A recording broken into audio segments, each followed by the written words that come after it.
Simulan natin ang kwento kay Ronald. 20 years old, nakatira sa Cavite, at meron siyang napakalaking problema. Ayaw sa kanya ng nanay ng girlfriend niya. Ito, si Nanay Evelyn Sayos. Tawagin nating Evelyn.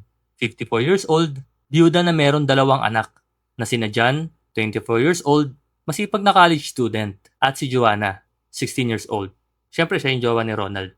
Bukod sa nabuntis ng maaga ni Ronald si Joanna, di ko na alam kung ano pa yung ibang rason kung bakit ayaw sa kanya ni Evelyn. Siguro kasi wala siyang stable na trabaho, or baka di pa siya nakakapagtapos na pag-aaral. Pwede rin tamad. In short, palamunin. Ewan ha, di ako sigurado.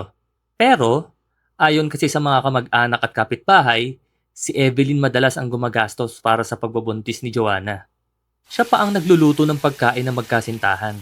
Kahit ayaw niya kay Ronald, kalaunan, ay pinatuloy na niya ito sa kanyang tahanan at itinuring na tunay na anak.